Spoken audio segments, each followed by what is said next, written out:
মোহতারাম হাজরিন, বিজয়ের মাস চলছে। দুদিন পরেই 16 ডিসেম্বর। এই দিনে আমরা জুলুমের কবল থেকে মুক্ত স্বাধীন হয়েছিলাম।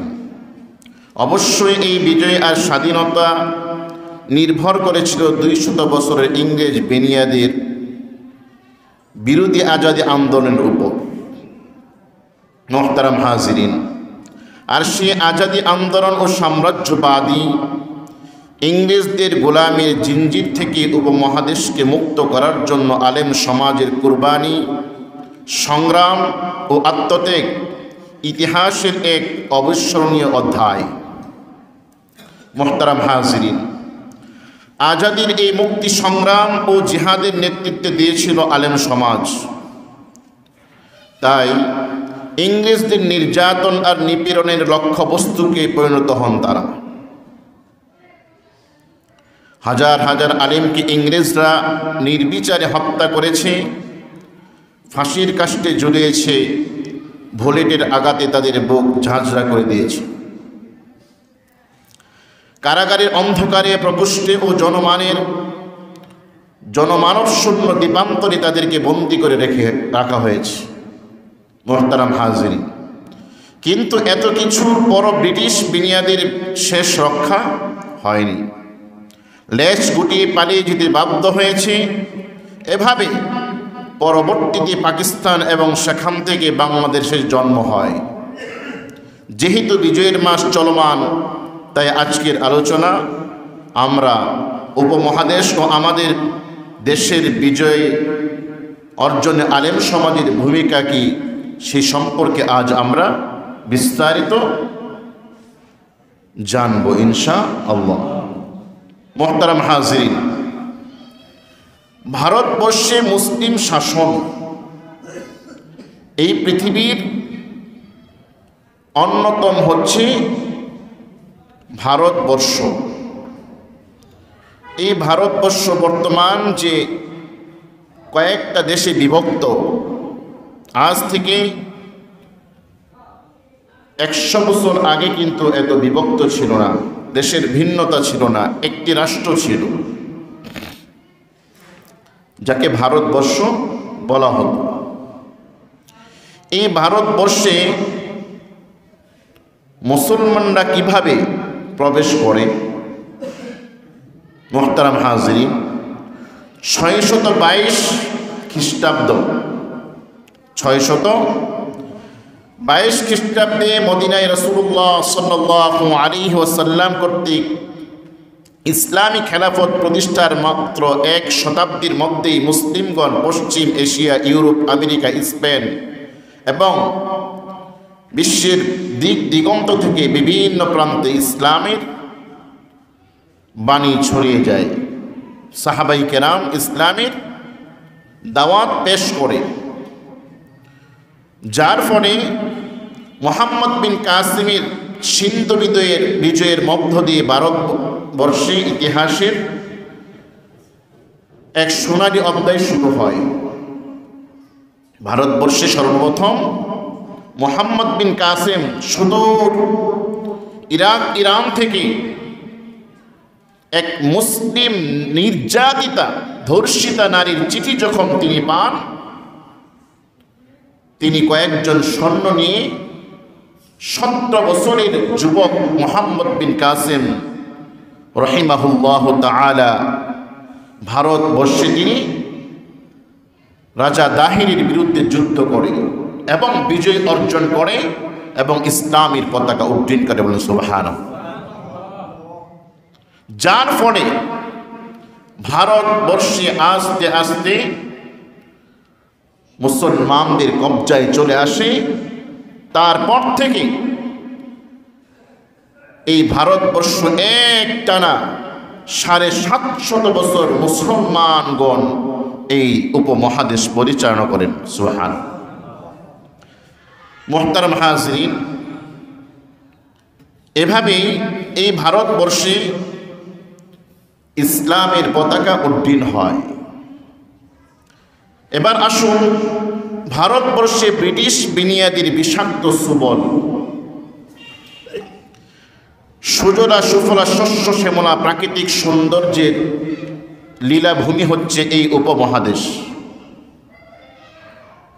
এই বাংলাদেশ, শ্রীলঙ্কা, ভুটান, মালদ্বীপ, পাকিস্তান, কাশ্মীর, আফগানিস্তান, ভারত, পৃথিবীর অন্যতম দেশ হচ্ছে সৌন্দর্যের দিক দিয়ে এই ভারত উপমহাদেশ।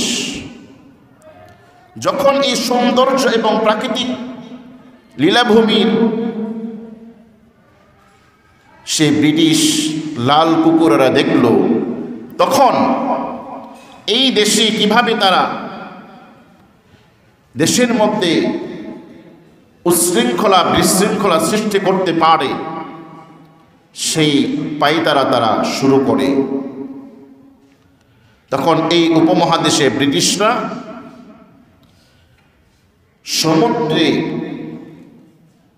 সমুদ্রে পথে তারা ব্যবসায়িক নাম ধারণ করে এই দেশে ব্যবসা করবে। তারা পারমিশন নিয়ে তারা এই উপমহাদেশে প্রবেশ করে।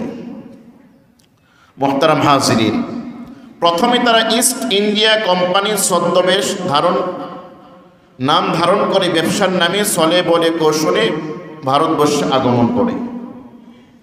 অল্প দিনের মধ্যেই ব্যবসার মাধ্যমে অর্থনৈতিক ও সামরিক শক্তি মজবুত করে ফেলে। এরপর সুবল মেরে বসে এই অঞ্চলে রাজনীতিতে। প্রথমে ব্যবসার নাম ধারণ করে, ব্যবসার মধ্যে অর্থনৈতিকভাবে মজবুতি তারা নিয়ে আসে। পরবর্তীতে তারা রাজনীতিতে প্রবেশ করে। মুসলিম শাসকদের উদাসীনতা এবং দেশীয় মীর জাফর, মীর সাদেক ও গসেটি বেগমদের নেই কিছু গাদ্দারদের যুগ সাজসে তারা 1757 সালে পলাশীর প্রান্তরে নবাব সিরাজউদ্দৌলাকে শহীদ করে দেয়। রাজনীতিতে যখন প্রবেশ করে, কিছু মানুষ তাদের খপ্পরে পড়ে গিয়ে দেশের সাথে গাদ্দারি করে দেশের প্রধান নবাব সিরাজউদ্দৌলাকে হত্যা করে তিনি শাহাদাত বরণ করেন। মোহতারাম হাজিরিন, ঘোষণা দেই এখন থেকে সব কিছু ইস্ট ইন্ডিয়া কোম্পানির হুকুমেই চলবে। ইংরেজরা ঘোষণা কি করে?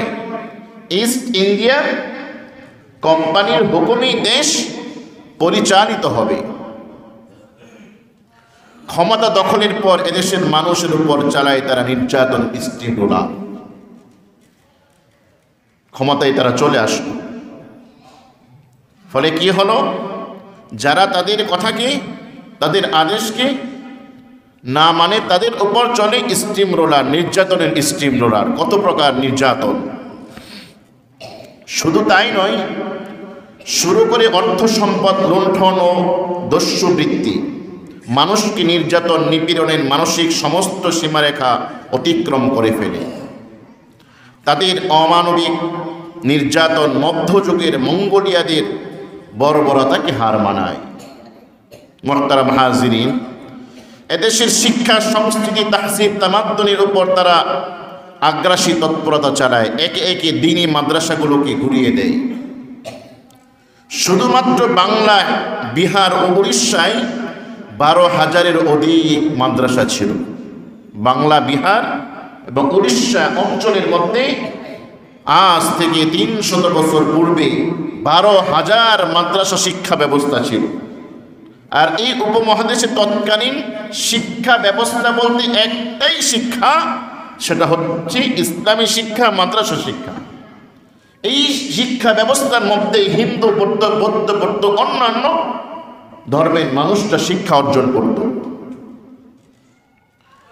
তাহলে তারা 12,000 মাদ্রাসাকে বুলডোজার দিয়ে গুড়িয়ে দেয়। অবৈধ ক্ষমতাকে পাকাপোক্ত দীর্ঘস্থায়ী করার জন্য তারা সবচেয়ে হীন, জঘন্যতম এক নিকৃষ্ট ষড়যন্ত্রের আশ্রয় গ্রহণ করে। শুধু তাই নয়, এভাবে তারা পুরা ভারত উপমহাদেশে তাদের ক্ষমতা মজলুম মুসলমানদের উপর তারা জুলুম করতে থাকে। মোহতারাম হাজিরিন, স্বাধীনতা সংগ্রামের সূচনা। এই যে তারা এই দেশের মধ্যে, এই উপমহাদেশ নির্যাতন, নিপীড়ন এবং অবৈধভাবে বিদেশি মানুষ হয়ে এই দেশে আশ্রয় গ্রহণ করে ক্ষমতার আসনে মস্তদে বসে মানুষদেরকে পরিচালনা করতেছে, তখন মানুষ,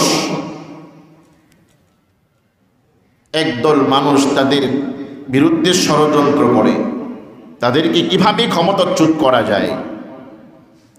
তাহলে স্বাধীনতা সংগ্রামের সূচনা, কারণ তারা ছিল জালেম, যারা এই দেশের প্রকৃত জনগণ ছিল তারা ছিল মাজলুম। তখন তারা স্বাধীনতার সূচনা করে জনগণ, সেই সূচনা ব্রিটিশ বিনিয়াদের এসব চক্রান্তের বিরুদ্ধে শুরু থেকে উপমহাদেশের আলেমগণ গর্জে ওঠে। এই যে ব্রিটিশটা 100-150 বছর 200 বছর এই দেশের মধ্যে রাজত্ব করে, এই দেশের মধ্য থেকে তাদেরকে কিভাবে বিতাড়িত করা যায়, দেশ কিভাবে স্বাধীন করা যায়, সর্বপ্রথম আলেম সমাজ অগ্রণী ভূমিকা পালন করে। পুনরায় আজাদি জীবন ফিরিয়ে আনতে নতুন বিপ্লবের জন্য শাহ আব্দুল আজিজ মুহাদ্দিস দেহলভী রহমতুল্লাহি আলাইহি তিনি একটি ফতোয়া দেন। সেটি হচ্ছে এই উপমহাদেশের দারুল হক, অর্থাৎ শত্রু কবলিত এই উপমহাদেশ, প্রত্যেকটা দেশ প্রেমিকের দায়িত্ব হচ্ছে এই দেশকে স্বাধীনতা অর্জনের জন্য জীবন বাজি রেখে ইংরেজদের বিরুদ্ধে যুদ্ধ করা। কে ফতোয়া দেন? শাহ আব্দুল আজিজ মুহাদ্দিস দেহলভী রহমতুল্লাহি আলাইহি। তার এই ফতোয়া ভারতের বিভিন্ন অঞ্চলে ছড়িয়ে যায়।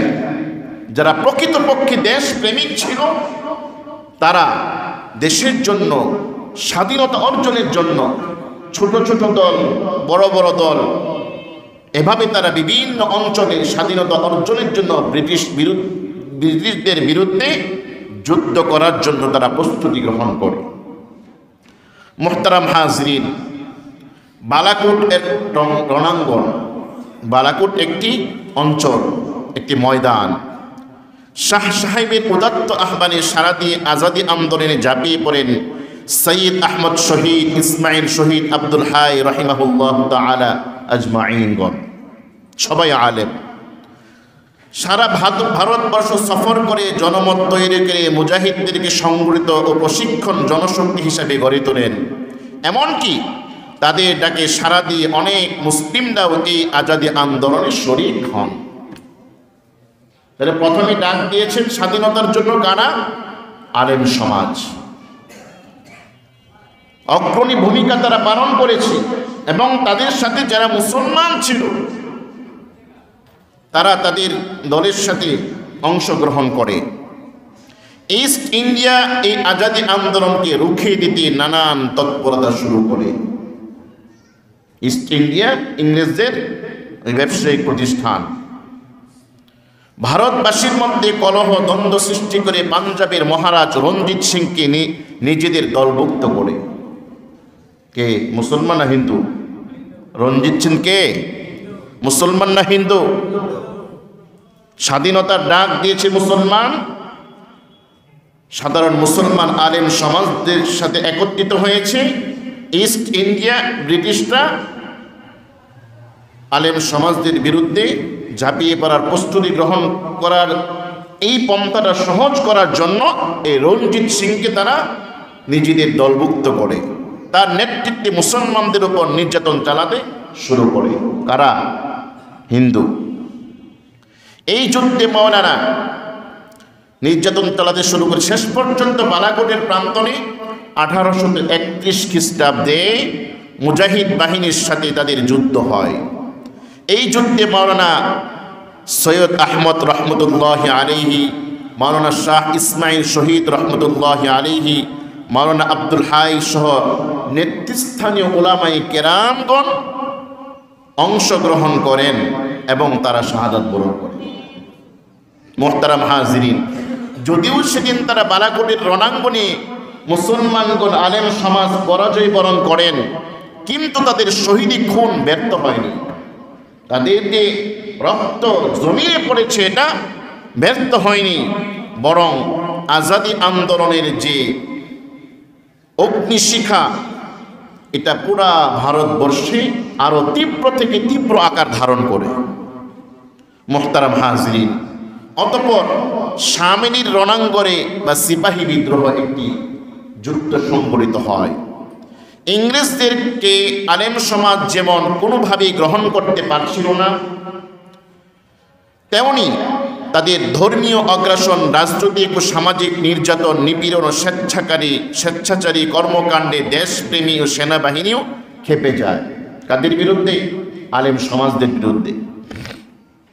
সিপাহী জনতার এই ক্ষোভই 1857 সালে সিপাহী বিদ্রোহের আকারে বিস্ফোরিত হয়। বিদ্রোহী সিপাহী জনতা আলেমদের নেতৃত্বে যুদ্ধে অংশগ্রহণ করে। যুদ্ধ পরিচালনা করা হয় দুটি কেন্দ্র থেকে। একটি কেন্দ্র ছিল দিল্লির সন্নিকটে থানা ভবন, যার নেতৃত্বে ছিলেন হাজী এমদাদুল্লাহ মুহাজির মক্কি রহমতুল্লাহ আলাইহি, সুবহানাল্লাহ। যিনি আধ্যাত্মিক যত পীর মুর্শিদ এই উপমহাদেশে আছে, সকল পীরদের আধ্যাত্মিক গুরু হচ্ছেন হাজী এমদাদুল্লাহ মুহাজির মক্কি রহমতুল্লাহ আলাইহি। মুহতারাম হাজিরিন, এভাবে অপর একটি দলের নেতৃত্ব দেন কে? তিনি হচ্ছেন যে কাসেম নানুতুবি রহমতুল্লাহ আলাইহি। তারা 1857 সালে যুদ্ধের সময় যে অঞ্চলে একটি স্বাধীন সরকারের ঘোষণা দেন, 1857 সালে হাজী সাহেবকে আমির রশিদ আহমদ রহমতুল্লাহ আলাইহিকে ওজির আজম প্রধান বিচারপতি করেন, কাসেম নানুতুবিকে সালামে আজম প্রধান সেনাপতি করে এই সরকারের রূপরেখা ঘোষণা করে। অর্থাৎ ব্রিটিশরা যখন এই দেশের মধ্যে দেশ পরিচালনা করে, তখন তারা এই সাহসী ভূমিকা আলেম সমাজ পালন করে। অপর কেন্দ্রে ছিল আম্বালায়, যার নেতৃত্বে ছিলেন মাওলানা জাফর ধানেশ্বরী রহমতুল্লাহ আলাইহি। মাওলানা ইয়াহিয়া আলী এছাড়াও তখন দেশের বিভিন্ন স্থান থেকে স্বাধীনতার ঘোষণা দেওয়া হয়, কিন্তু ইংরেজদের বিশাল সৈন্যবাহিনী, অত্যাধুনিক মরণাস্ত্র ও দেশীয় বিশ্বাসঘাতকদের গাদ্দারির কারণে এই অভ্যুত্থান সফল হয়নি। ওলামায়ে কেরাম যে একটি ভূমিকা পালন করেছিল, ওই হিন্দুদের গাদ্দারির কারণে এবং ব্রিটিশদের মরণাস্ত্র অত্যাধুনিক অস্ত্রের কারণে সেটা কি সফলতা লাভ করেননি। মুহতারাম হাজরিন, এভাবেই ভারত উপমহাদেশে ওলামায়ে কেরাম ব্রিটিশদের বিরুদ্ধে কিভাবে এই দেশকে স্বাধীন করা যায় তারা সদা সর্বদাই ভূমিকা পালন করে। শুরু হয় ব্রিটিশদের পক্ষ থেকে আলেমদের উপর নির্যাতনের স্টিম রোলার। মুহতারাম হাজরিন, শামিনীর আকস্মিক এই যুদ্ধে ঠেকাতে ইংরেজদের অনেকটা হিমশিম খেতে হয় এবং তাদের অনেক সৈন্য নিহত হয়। এই যুদ্ধের গোড়ার রহস্য বেদ করে ডাক্তার উইলিয়াম লিউর প্রতিবেদন পেশ করে ইংরেজদের কাছে, যাতে ছিল 1857 সালের গণবিদ্রোহ মূলত মুসলমানদের আন্দোলন। মুহতারাম হাজরিন, এভাবে মুসলমানদেরকে তো হত্যা করেছিল, সাথে সাথে সবচেয়ে বেশি যারা এই আন্দোলনের অগ্রণী ভূমিকা আলেম সমাজ পালন করেছিল, তাদেরকে খুঁজে খুঁজে বিভিন্ন জায়গা থেকে বিভিন্নভাবে তাদেরকে নির্যাতন করে। শুধু তাই নয়, তাদের বিরুদ্ধে হত্যার গ্রেফতারি পরোয়ানা এবং মানবহীন বিশাল প্রান্তরে, যেখানে 10-15-20 কিলোমিটারের মধ্যে কোনো মানুষ ছিল না, সেখানে তাদেরকে বেঁধে রাখা হয়েছিল। আমদালিব সেই দ্বীপের মধ্যে যেখানে বরফ পড়তো, সেখানে ওলামায়ে কেরামকে কোনো খাবার নেই, কোনো পানি নেই, তাদেরকে সেখানে কি বেঁধে রাখা হয়েছিল। মোহতারাম হাজরিন, এভাবেই এক পর্যায়ে ভারত উপমহাদেশে উলামায়ে কেরামের জীবনের বিনিময়ে এবং লক্ষ লক্ষ হাজার হাজার মাদ্রাসা এবং মসজিদ শাহাদাতের বিনিময়ে 1957 সালে এই ভারত উপমহাদেশ স্বাধীনতা অর্জন করে। কিন্তু স্বাধীনতা অর্জনের সময় ব্রিটিশরা এই দেশকে বিভক্ত করে যায়। কেন? মুসলমান যারা সংখ্যাগরিষ্ঠ ছিল তারা চাচ্ছিল আমরা একটি ভূমিতে বসবাস করব, আর যারা অমুসলিম ছিল, মুশরিক হিন্দু ছিল, তারা চাচ্ছিল আমরা একটি আলাদা রাষ্ট্রের মধ্যে থাকব। তারই প্রেক্ষিতে এই ব্রিটিশরা, লাল কুকুরেরা 1947 সালের 14ই আগস্ট এই দেশকে দুই ভাগে বিভক্ত করে। এক হচ্ছে ভারত আর এক হচ্ছে পাকিস্তান। পাকিস্তান বলতে তারা ম্যাপকে এমনভাবে অঙ্কন করে, এমনভাবে আঁকে যে পূর্ব পাকিস্তান আর পশ্চিম পাকিস্তান আলাদা হবে, কিন্তু রাষ্ট্র ভিন্ন। রাষ্ট্র কি ভিন্ন, মাঝখানে ইন্ডিয়া ঢুকে গিয়েছে, এমনভাবে ভাগ করে। ইচ্ছা করলে দুই রাষ্ট্রকে একত্রিত করা যেত জমিনের দিক দিয়ে, ভূমির দিক দিয়ে, কিন্তু তারা মাস্টার প্ল্যানিং করে যে ভবিষ্যতে এই মুসলিম রাষ্ট্রকে আলাদা করে ফেলবে। এর প্রেক্ষিতে পূর্ব পাকিস্তান আর পশ্চিম পাকিস্তান তথা বর্তমান পাকিস্তান আর বাংলাদেশকে আলাদা করে মুসলিম মেজরিটির কারণে। আর মুশরিক যারা হিন্দু তাদেরকে বিশাল অঞ্চল, ভারত বিশাল অঞ্চল তাদেরকে দিয়ে দেয়। তাহলে 1947 সালে ব্রিটিশদের কাছ থেকে এই দেশ স্বাধীনতা অর্জন করে। 14ই আগস্ট এই ভারত থেকে পাকিস্তানকে আলাদা করা হয়। আর হচ্ছে 15 আগস্ট ভারতের স্বাধীনতা ঘোষণা করা হয়। স্বাধীনতার শুভ লগ্নে পশ্চিম পাকিস্তানের করাচিতে সর্বপ্রথম স্বাধীনতার পতাকা উত্তোলন করেন মাওলানা সাব্বির আহমদ উসমানী রহমতুল্লাহ আলাইহি। তাহলে ব্রিটিশদেরকে এই দেশ কয়শত বছর, 200 বছর ব্রিটিশরা রাজত্ব করে। 200 বছর রাজত্ব করার পর এই লাল কুকুরের দল উলামায়ে কেরামের আন্দোলনে, উলামায়ে কেরাম লক্ষ লক্ষ জীবন দিয়েছে। মসজিদ মাদ্রাসাগুলো বুলডোজার দিয়ে জমিনের সাথে মিশিয়ে দেওয়া হয়েছে। সাধারণ মুসলমানদেরকে হত্যা করা হয়েছে। দেখা গিয়েছে 95% মুসলমান শাহাদাত বরণ করেছে, আর 5% হিন্দু ঘটনাক্রমে তারা খুন হয়, তারা হত্যা হয়। তাহলে এই ব্রিটিশদেরকে এই দেশ থেকে বিতাড়িত করে কারা? মুসলমানরা। আলেম সমাজের ভূমিকা সবচেয়ে বেশি ছিল।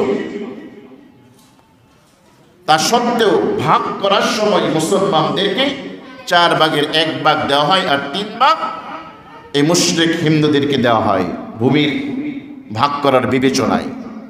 মুহতারাম হাজরিন, এবার আসুন 1952 সালের ভাষা আন্দোলন।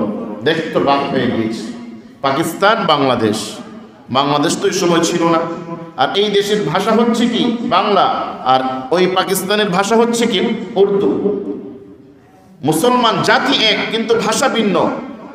কিন্তু 52 সালে এই পাকিস্তান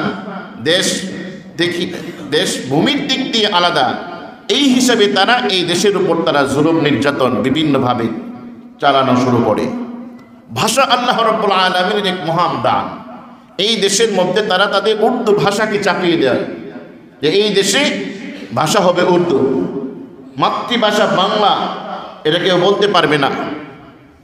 এই অবস্থায় তারা এই দেশের মধ্যে সৃষ্টি করে। শুধু তাই না, আর অনেক নির্যাতন তারা করে। এই দেশ থেকে উৎপাদিত কাঠ পাকিস্তানে নিয়ে যায়। এই কাঠ দিয়ে তারা কি পেপার তৈরি করে, কাগজ তৈরি করে। এই কাগজ এই দেশে 50 পয়সা বিক্রি করে। এই দেশের কাঠ দিয়ে ওই দেশ নিয়ে এই দেশে, আর ওই দেশের 25 পয়সা বিক্রি করে। বুঝে আসছে কথা? এই হচ্ছে তাদের বৈষম্য। পরবর্তীতে 1971 সালের কথা কে না জানে, পরবর্তীতে 1952 সালে ভাষা আন্দোলন, সেখানে ভাষার জন্য শাহাদাত বরণ করে। এভাবে এই আন্দোলনের দাবানল প্রত্যেকটা মুসলমানদের হৃদয়ে অঙ্কুরিত হয়। পরবর্তীতে 1971 সালের মুক্তিযুদ্ধ সৃষ্টি হয়।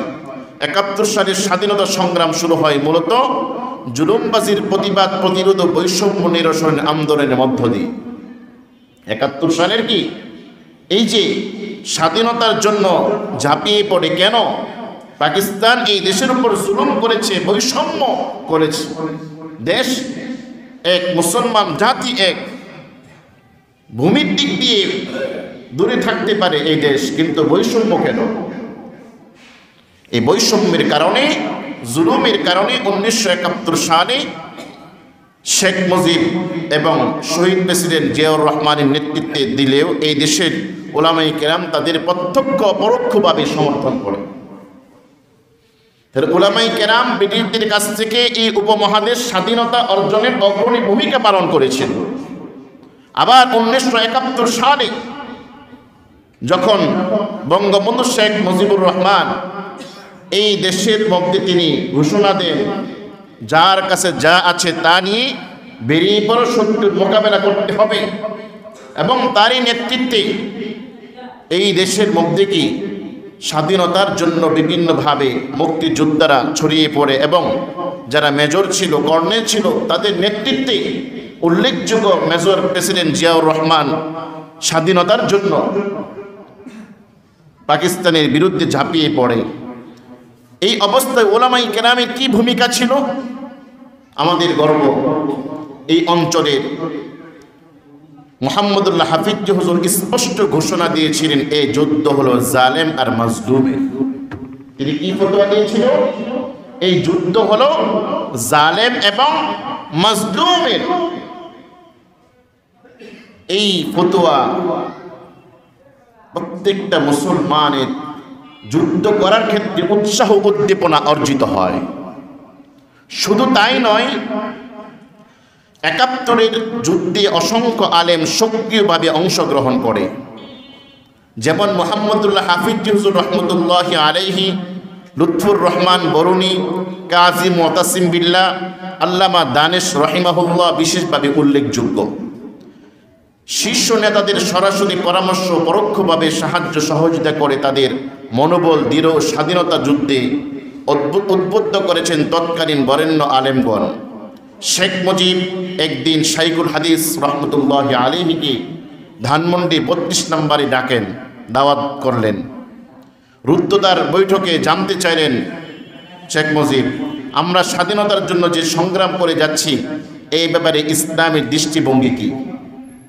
ধানমন্ডি 32 নম্বরে শেখ মুজিব কাকে ডাকলেন? শাইখুল হাদিস আল্লামা আজিজুল হক রহমতুল্লাহি আলাইহিকে দাওয়াত করলেন, আর তাকে জিজ্ঞাসা করলেন, এই যে আমরা মুসলমান যুদ্ধ করতেছি, এই ব্যাপারে ইসলামের দৃষ্টিভঙ্গি কি? তিনি কি বললেন? তুখাযু মিন আগনিয়াইহিম ওয়া তুরাদ্দু আলা ফুকারাইহিম, কোন এলাকার ধনীদের থেকে সম্পদ নিয়ে সেই এলাকার গরিবদেরকে দেওয়া হবে। অর্থাৎ তারা ছিল ধনী, আমরা ছিলাম কি গরিব, তাদের ধন সম্পদ আমাদেরকে দেওয়া হবে। কারণ এটার ব্যাখ্যা, তারা বৈষম্য করেছে, তারা জালেম, আমরা মাজলুম। এই কথা দ্বারা স্পষ্টভাবে তিনি উৎসাহ উদ্দীপনা, এই মেসেজ দিয়েছিলেন যে এই যুদ্ধ, ওই হাফিজ হুজুর রহমতুল্লাহি আলাইহির কথা, এই যুদ্ধ হচ্ছে জালেম এবং মাজলুমের যুদ্ধ। মুহতারাম হাজিরিন, এভাবে উলামায়ে কেরামের ভূমিকা ছিল বিভিন্ন ক্ষেত্রে, বিভিন্ন জায়গায়। কিন্তু পাকিস্তানিরা ইসলামের এই হুকুম লঙ্ঘন করেছে। আমাদের দেশের সুন্দরবনের সুন্দরী কাঠ, যেই কথা আমি বলেছিলাম, এই কাঠ দিয়ে তারা কি পেপার বানাতো, কাগজ তৈরি করতো। তাদের দেশে 25 পয়সা, আমাদের দেশে কি 50 পয়সা। অন্যদিকে স্বাধীনতার ঘোষক শহীদ জিয়াউর রহমান হানাদার বাহিনীর কর্তৃক আক্রমণের শিকার হয়ে চট্টগ্রাম পটিয়া মাদ্রাসায় তিনি কি আশ্রয় গ্রহণ করেছিলেন তার সৈন্যবাহিনী নিয়ে। কোথায়? চট্টগ্রাম পটিয়া মাদ্রাসায়। তখনকার পটিয়া মাদ্রাসার মুহতামিমের নাম ছিল আল্লামা দানেশ রহমতুল্লাহ আলাইহি। আল্লামা দানেশ রহমতুল্লাহ আলাইহি কেন শহীদ প্রেসিডেন্ট জিয়াউর রহমান এবং সৈন্যবাহিনীকে মাদ্রাসায় আশ্রয় দিয়েছে? এই কারণে পাকিস্তান জালেম সৈন্যবাহিনীরা মুহতামিম সাহেবকে হত্যা করে তিনি শাহাদাত বরণ করেন। জানেন আপনারা? এখন জেনে নেন উলামায়ে কেরামের ভূমিকা কি ছিল 1971 সালে। মুহতারাম হাজরিন, এই সমস্ত তথ্যগুলো কোথায় পেলাম? তাহরিকে দেওবন্দ নামক কিতাব, হায়াতে আতহার, ব্রিটিশ এম্পায়ার, ইতিহাসের ইতিহাস, আলেম মুক্তিযোদ্ধার খোঁজে, 21 মাওলানা, মুক্তিযুদ্ধ জমিয়ত, এই সমস্ত গ্রন্থ থেকে এই সমস্ত তথ্যগুলো স্পষ্টভাবে লেখা আছে। মুহতারাম হাজরিন, এবার আসুন জুলাই বিপ্লব ও আলেম সমাজ বৈদেশিক হানাদারের কবল থেকে মুক্তি পেলেও স্বাধীনতার 44 বছর, প্রায় 50 বছরের দেশের ক্ষমতায় চেপে বসে একে একে অনেক স্বৈরাচার। স্বাধীনতা অর্জিত হয় 1971 সালে। তারপর থেকে একে একে অনেক সরকার 5 বছর, 4 বছর, 2 বছর, 10 বছর, শেষ 16 বছর, একে একে অনেক সরকার এই দেশের মধ্যে আসে। শেষ 16 বছর যাবৎ ফেসিবাদের হাতে আটকা পড়ে আমাদের এই ভূখণ্ড। জুলুমের মাত্রা যখন তীব্র থেকে তীব্র ছাড়িয়ে গেল, প্রতিপক্ষ দমনের নামে যখন একের পর এক গণহত্যা চালাতে লাগলো, তখন ছাত্র জনতা আন্দোলনের সংগ্রামে ঝাঁপিয়ে পড়ে। কোটা সংস্কারের দাবিতে বৈষম্য বিরোধী ছাত্র আন্দোলনের নেতৃত্ব আন্দোলন শুরু হলেও গণহত্যা চালানোর ফলে তা এক দফায় রূপ নেয়। কি ছিল এক দফা? সরকার পতনের আন্দোলন। আলেম সমাজের পক্ষ থেকে হেফাজতুল ইসলাম বাংলাদেশের সরাসরি বিবৃতি দিয়ে তাদের পাশে দাঁড়ায়। আল্লামা মামুনুল হকের পক্ষ থেকে আন্দোলনকারীদের সমর্থন আসে, জোরালো বক্তব্য, ঠিক কিনা বলেন? মুহতারাম হাজিরিন, তার বক্তব্যে উদ্বুদ্ধ হয়ে কওমি ছাত্র জনতা রাজপথে নেমে আসে। কারফিউ ভঙ্গ করে হাজারো জনতা নিয়ে ময়দানে নামেন মুফতি সৈয়দ ফজলুল করিম দামাত বারকাতুহুমরা। এভাবে সর্বসাধারণ ছাত্র সমাজ ও আলেম সমাজের সম্মিলিত প্রচেষ্টায় 16 বছরের স্বৈর শাসনের অবসান ঘটে। এই আন্দোলনে প্রায় 1,500-এর মতো মুসলমানরা শাহাদাত বরণ করে। তার মধ্যে 80 জনের মতো তরতাজা প্রাণ হাফেজ এবং আলেম। মুহতারাম হাজিরিন, এই হচ্ছে আলেম সমাজের ভূমিকা। ব্রিটিশদেরকে এই দেশ থেকে বিতাড়িত করে স্বাধীনতা অর্জনের জন্য আলেম সমাজদের ভূমিকা ছিল 90%। এবং এই দেশ যখন বিভক্ত হয় তখন পাকিস্তানের বিরুদ্ধাচরণ করে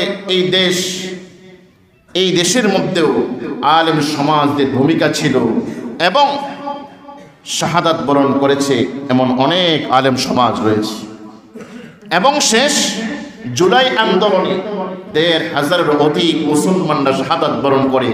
তার মধ্যেও হাফেজ, আলেম, মুহাদ্দিস, মুফতি ছিল প্রায় 80 জন।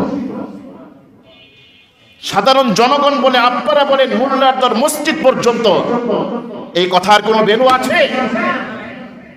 কোন সেক্টরে আলেমের ভূমিকা নেই? কোন জায়গায় আলেমের ভূমিকা নেই? আপনি আমাকে দেখান।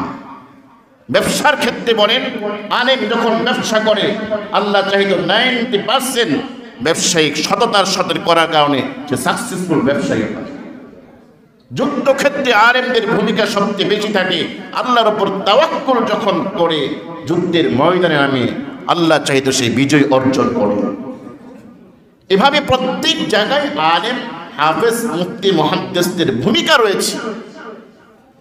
এই জন্য আমাদেরকে তাদের কদর করতে হবে, তাদের সুহবত গ্রহণ করতে হবে, তাদের কথাকে মান্য করে অনন্তকাল আখিরাতের জন্য আমাকে আপনাকে কি করতে হবে? আমার এই ছোট্ট হায়াতে জিন্দিগি, দুনিয়ার জিন্দিগি কি করতে হবে? সুন্দর করতে হবে। মুহতারাম হাজিরিন, বিজয়ের মাস ডিসেম্বর মাস, 3 দিন পরে 16ই ডিসেম্বর এই দেশের স্বাধীনতা অর্জিত হয়েছিল। পাকিস্তান থেকে আমরা স্বাধীনতা অর্জন করেছিলাম ডিসেম্বর মাসের 16ই ডিসেম্বর। এই ডিসেম্বর আমাদের বিজয়ের মাস।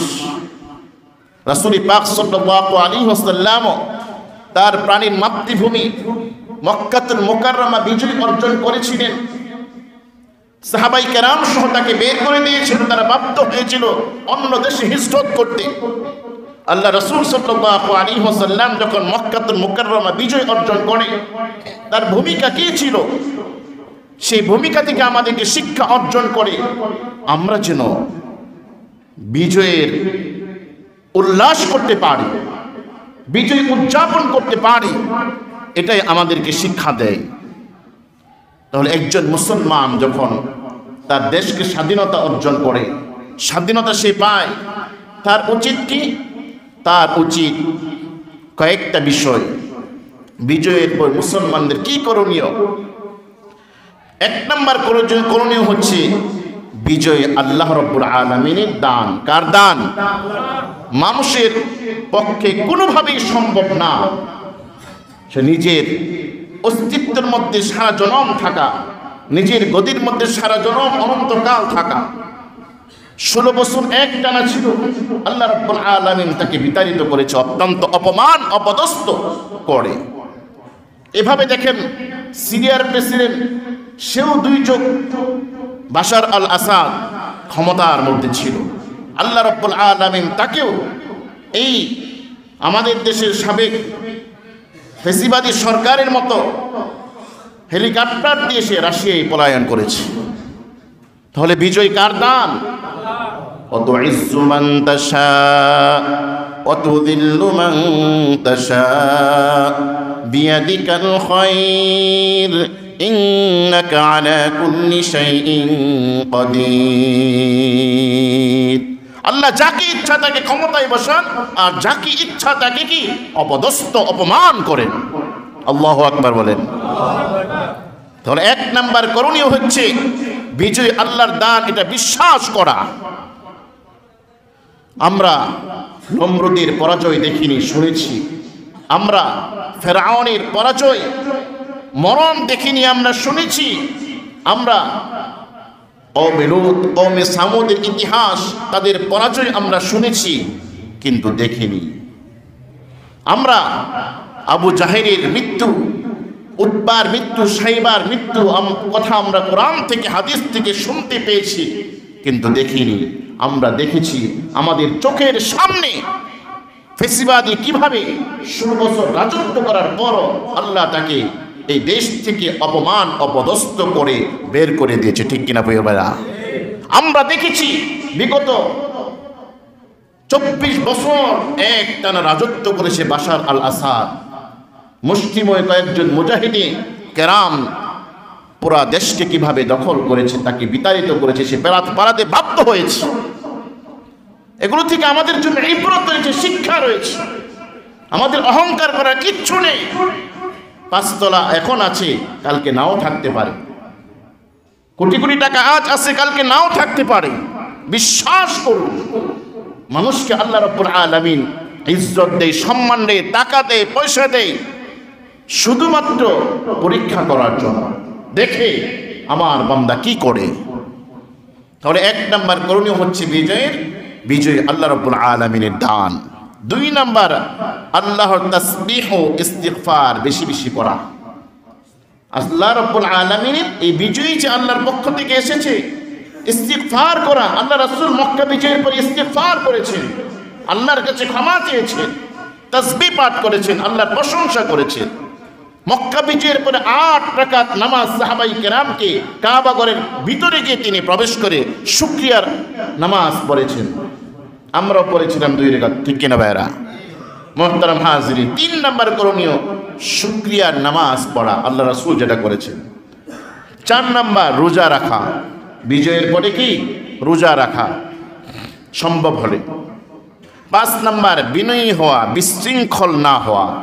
বিনয়ী হওয়া, বিজয় অর্জন হলে অহংকার আসে যে এই করবো সেই করবো, অমুকে আমাকে 20 বছর আগে গালি দিয়েছে, এখন আমার শক্তি হয়েছে, আমি কি করবো, প্রতিশোধ গ্রহণ করবো না।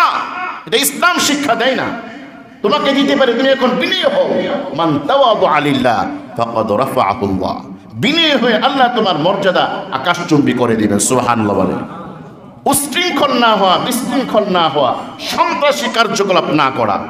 তোমার উপর তারা জুলুম করেছে, তাদের শিক্ষা সে পাবে, তোমার হাতে কেন আইন তুলে নেবে? এটা ইসলাম শিক্ষা দেয় না। দেশের আইন আছে, ব্যবস্থা নাও। তোমার যদি এতই প্রতিশোধ গ্রহণ করার ইচ্ছা থাকে, নিজ হাতে আইন কখনো তুলে নেওয়ার শিক্ষা ইসলাম দেয় না। তবে সবচেয়ে উত্তম তাকে ক্ষমা করে দেওয়া। মুহতারাম হাজরিন, 6 নাম্বার হচ্ছে আল্লাহর বিধান গুরুত্বের সাথে পালন করা। আল্লাহর বিধানকে একেবারে ভুলে না যাওয়া, যে আল্লাহর পক্ষ থেকে সব কিছু পেলাম, এখন আল্লাহকে ভুলে গেলাম, এটা না। আল্লাহর বিধানগুলো, আদেশ নিষেধগুলো গুরুত্বের সাথে পালন করা। 7 নাম্বার কোরআন সুন্নাহ বিরোধী আইন না করা। বিজয় অর্জন হয়েছে, এখন আমি সরকার, এখন আমি মেম্বার, এখন আমি চেয়ারম্যান, আমি এখন কি এমপি, আমি এখন মন্ত্রী, আমি এখন সংসদে যাওয়ার ক্ষমতা আছে, সংসদে বিল পাস হয়েছে যে মদের লাইসেন্স দিব কি দিব না, আমি দেওয়ার পক্ষে হাত উত্তোলন করলাম। বিজয়ের সাথে গাদ্দারি হলো কি হলো না? বিজয়ের সাথে গাদ্দারি হলো। এই বিজয় বেশি দিন টিকবে না। এই জন্য কোরআন সুন্নাহ বিরোধী আইন হলে সেটাকে বাধা প্রদান করা। 8 আল্লাহর কাছে সর্বদাই দোয়া করা। যখন মাজলুম ছিলাম আমরা আল্লাহর কাছে জালেমের হাত থেকে পানা চাইতাম, মুক্তির পানা চাইতাম আল্লাহর কাছে, কি ঠিক কিনা ভাইরা? সেই দোয়াটা আরো বেশি থেকে বেশি করা, যেন আল্লাহ আমাদের দেশে এমন একজন শাসক সামনে তুমি বসাও যে কোরআন এবং সুন্নাহর মাধ্যমে দেশকে পরিচালনা করবে। কি ভাই আপনারা চান না? আল্লাহ সেই ব্যবস্থা করে দেয়। অনেক তো দেখেছি আমরা, লাল দেখেছি, নীল দেখেছি, কালো দেখেছি, সবুজ দেখেছি, সব দেখেছি। এখন আমরা মদিনার সোনালী সমাজ চাই, শাসন ব্যবস্থা চাই, ঠিক কিনা ভাইরা? মুহতারাম হাজিরিন, 9 নাম্বার সাধারণ ক্ষমা ঘোষণা করা। সাধারণ ক্ষমা করে দাও। 10 নাম্বার সংখ্যালঘুদের জান মালের নিরাপত্তা দেওয়া। এই দেশের মধ্যে সংখ্যালঘু আছে কি নাই? এই দেশের মধ্যে তারা বসবাস করবে, সমস্যা কোথায়? তারা যদি উশৃঙ্খল না হয়, বিশৃঙ্খলা না করে, যদি করে আইন ব্যবস্থা গ্রহণ করবে, চক্রান্ত করে অন্য মানুষ তাদের উপর ঝাঁপিয়ে পড়তে পারে। এই আশঙ্কায় অনেক মাদ্রাসার ছাত্র হুজুররা তাদের মন্দির পাহারা দিয়েছে কি দেয় নাই? কেন দিয়েছে? যারা এই দেশ থেকে পালিয়ে গিয়েছে তাদের মেসেজ ছিল তোমরা মন্দিরে আক্রমণ করো, বিদেশিদেরকে দেখাবো যারা বর্তমান সরকারে বসেছে তারা, তাদের হাতে সংখ্যালঘুদের নিরাপত্তা নাই, এই দেশ আমাদেরকে দিয়ে দাও। এই আশঙ্কায় মাদ্রাসার হুজুররা মন্দির পাহারা দিয়েছে। ভালো কাজ করেছে না খারাপ কাজ করেছে? এভাবে তাদেরকে নিরাপত্তা দেওয়া, তাদের অধিকার দেওয়া, অধিকার থেকে যেন তারা কি বঞ্চিত না হয়। 11 নাম্বার রাষ্ট্রীয় সম্পদের হেফাজত করা। রাষ্ট্রীয় সম্পদ আমার একার নয়, 18 কোটি মানুষের রাষ্ট্রীয় সম্পদ। একটি পুলিশের গাড়ি পোড়ানো মানে রাষ্ট্রীয় সম্পদকে আমি নষ্ট করলাম। ট্রেনে আগুন দিলাম তো রাষ্ট্রীয় সম্পদকে আমি 16 কোটি মানুষের অধিকারকে আমি নষ্ট করলাম। এটা না করা। বিজয় অক্ষুণ্ণ রাখার জন্য সদা সর্বদাই তৎপর থাকা, কোনো শত্রু, কোনো হিংস্র যেন এখানে টুক দিয়ে আমাদের দেশের মধ্যে বিশৃঙ্খলা এবং ঐক্য বিনষ্ট করতে না পারে, সদা সর্বদাই কি থাকা? সতর্ক থাকা। মুহতারাম হাজিরিন, 13 নম্বর শহীদের জন্য ইসাল সওয়াব পাঠানো।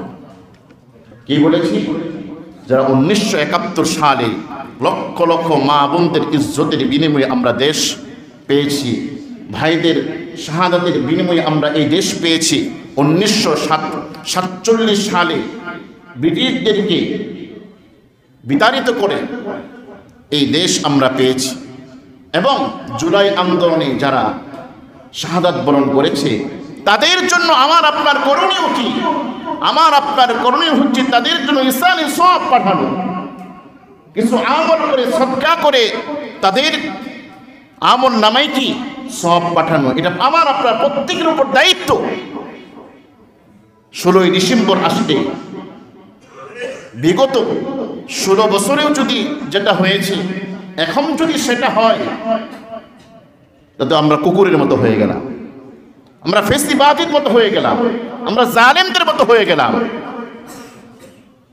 বর্তমান যারা দেশ পরিচালনা করছে এবং সামাজিকভাবে যারা আছে তাদের মেসেজ এবং ইসলামী শরীয়তের মেসেজ কি? গান বাদ্য ইত্যাদি বিজয়ের কি কোনো অংশ? যা বলেছি 13 নম্বর পর্যন্ত এগুলো হচ্ছে বিজয়ের অংশ। আমি আপনি যদি বিজয়ের দিন, আল্লাহর দেওয়া বিজয়ের দিন গানের কনসার্টের আয়োজন করি, আবার নিজের পয়সা না অলিতে গলিতে গিয়ে ছোট ব্যবসায়ী বড় ব্যবসায়ী তাদের কাছ থেকে চান্দা ধরি, কোনো রকম একটা খাম ধরিয়ে বলেন যে আসতেছে অমুক দিন, এটা কি ইসলামী কাজ না ইসলামী বিরোধী কাজ? আপনার বাবার টাকা আছে আপনি করেন, এটাও তো করা জায়েজ নাই। আপনার নিজের অর্থ দিয়ে আপনি তো করা জায়েজ নাই। আপনি বলতেছেন বিজয়ের উল্লাস করব, বিজয়ের উল্লাস কি এটা নাকি বিজয়ের উল্লাস? আপনি তাদের জন্য ইসালে সওয়াব পাঠানো, এটা হচ্ছে বিজয়ের উল্লাস।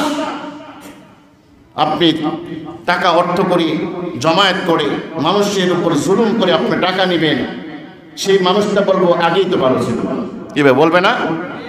ওরা তো টাকা ওঠায় নাই, ওরা সরকারের পক্ষ থেকে টাকা পেয়েছে। এই কাজ যদি আমার আপনার সন্তানেরা করে, সমাজের ছোট্ট ছোট্ট কিশোর বাচ্চারা নাকি টিপ দিলে দুধ বের হবে, এই বাচ্চারা চিঠি ধরায় দেয় আর আপনিও টাকা দিচ্ছেন। এই জন্য সমাজের মধ্যে ঐক্য গড়ে তুলুন, সমাজের মধ্যে ব্যবসায়িকদের ঐক্য গড়ে তুলুন, সামাজিকভাবে ভাড়াটিয়াদের ঐক্য গড়ে তুলুন। এরা যখন যাবে এদেরকে হাত পা বেঁধে পুলিশকে খবর দিন, এদের হাতে তুলে দিন, ঠিক কিনা ভাইরা? এটাই হওয়া উচিত। বিজয়কে নষ্ট করা যাবে না। আল্লাহর দেওয়া এই ফাতহ তথা এই বিজয় কোনোভাবেই নষ্ট করা যাবে না, নষ্ট করতে দেওয়া হবে না। আমাকে আপনাকে আল্লাহ রাব্বুল আলামিন বোঝার তৌফিক দান করুন। কনসার্ট করলে কি হয়? নিজের নামটা জাহান্নামের খাতায় চলে যায়। যাদের নামে আপনি কনসার্ট করতেছেন, বিজয় উল্লাস করতেছেন, ওই কবরের মধ্যে তাদেরকে শাস্তি দেওয়া হবে। এই জন্য আমাদেরকে সোচ্চার হতে হবে। কোন বিজয় দিবসের নামে কেউ টাকা চাইলে সাহস নিয়ে ঐক্য ঘরে তোলে, তাদের বিরুদ্ধে আপনি কমপ্লেন করুন। আল্লাহ রাব্বুল আলামিন আমাদের সকলকে তৌফিক দান করুন।